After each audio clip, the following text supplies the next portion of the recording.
All right, so today we are going to be talking about the study that was done on RSV supplementation and how that would improve white adipose tissue function in specifically the Zucker diabetic fatty rats. My name is Joanna. I'm going to be starting off the presentation. So some background info, what RSV is, it is a polyphenolic compound which is found in plants, and we can especially find this within the skin of red grapes. Supplementation of RSV to rats on a high-fat diet had been shown to improve insulin sensitivity. In humans, small effects though of RSV have been reported in obese subjects and in patients with type 2 diabetes, but not in individuals with a normal glucose intolerance. Overall, most studies have only looked at the effect of RSV treatment within skeletal muscle. None other than this one have yet seen the effects of RSV on white adipose tissue, which we're going to be looking at.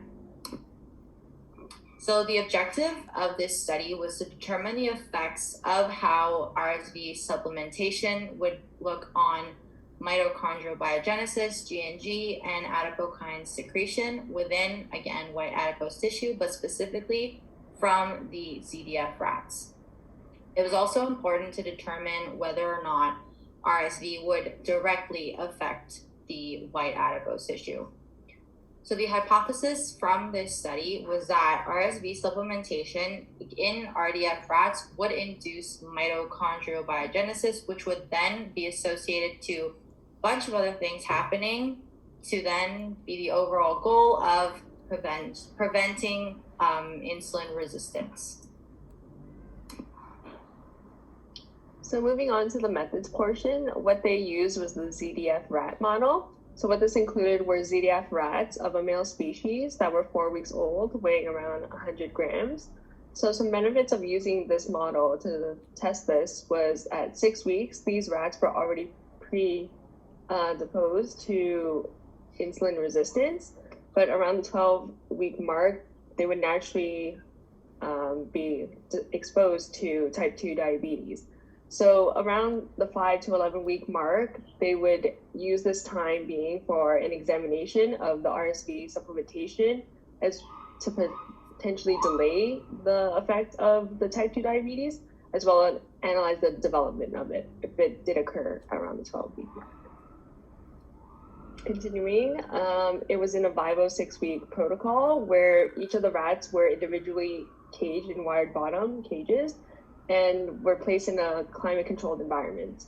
They experienced a light-dark cycle where they had 12 hours of light at 9 p.m. and then 12 hours of dark afterwards.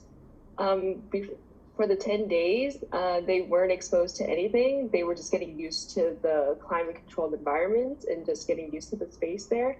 And then after they were tested, after the 10-day period. The hours that the experiments took place were at 9 a.m. and then ended at 4 p.m.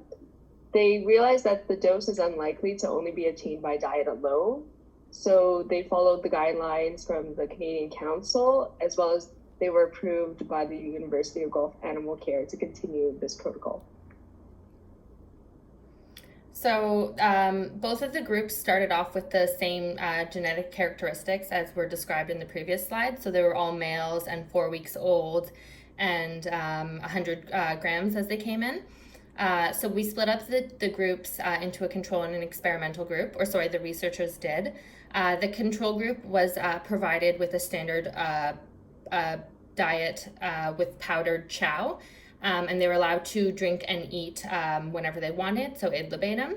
And then the experimental group received the standard diet of the powdered chow, as well as the supplementation. This was mixed into their food once a week for 6 weeks, which was the duration of the experiment. And the amount was based on predicted food intake and body weight of the rats that week. So it was approximately 200 milligrams per kilogram of body weight. And they were allowed, once again, ad libitum, so they could choose to eat and drink whenever they wanted. So these are the results from the study for adiponectin. So Figure A here on the left-hand side shows the plasma adiponectin on the y-axis, and the ZDF chow versus the experimental group, which is the black box with the RSV supplementation. So plasma adiponectin increased by 43%. On the right-hand side, in part B, it shows adiponectin on the y-axis again, except it compares it to various parts in the body. So we have the subcutaneous adipose tissue, you have the epidemial adipose tissue, and the retroperitoneal adipose tissue. And you can see that the experimental group had a significant increase compared to the control group in adiponectin levels within their subcutaneous fat. And this is good because this is in support of their hypothesis, where they thought that elevated adiponectin would occur in a depot-specific manner. And once again, like having a higher adiponectin is good. It's inversely related to obesity. So as adiponectin goes up, insulin resistance goes down. So in this section, we're going to be talking more about adiponectin, what it is, and some of its functions. It's an anti-inflammatory adipokine. So adiponectin is one of the principal adipokines linking adipose tissue to skeletal muscle and liver metabolism. It triggers FA oxidation in the liver and skeletal muscle. FA oxidation basically is the process of mitochondrial aerobic process of breaking down a fatty acid into acetyl-CoA units, which can later be used to create energy. Adiponectin synthesis requires appropriate mitochondria functioning.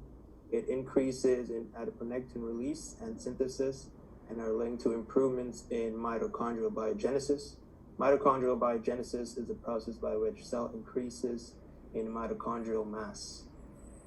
Next, as stated earlier, it was inversely related to insulin resistance, and this tends to decrease with obesity. Moving on to the results. Okay, so just further discussing the results here, just quickly mention that body weight gain, and average daily food intake were no different between the two groups of rats.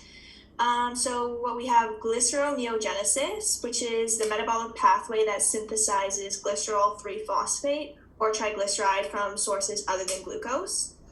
And it was found that there was an increased incorporation of pyruvate into triglycerides in subcutaneous adipose tissue in rats with the RSV treatment. And just moving on to mitochondrial content and function. So for this, it was found that there was an increased stimulated ADP respiration through complex 1, which is the complex that catalyzes the transfer of electrons from NADH to coenzyme Q10 and translocates protons across the mitochondrial membrane. COX4 protein, which is a marker of mitochondrial content, was also increased in rats with the RSV diet. And then lastly, we have lipolytic enzymes. And for this one, it was found that there was an 18% increase in adipose triglyceride lipase, which promotes catabolism of stored fat, and a 24% increase in hormone-sensitive lipase, which mobilizes stored fat. So in conclusion, the study highlights that RSV supplementation in ZDF rats prevents the whole body insulin resistance and glucose intolerance at 11 weeks of age. The findings kind of support the hypothesis as stated above.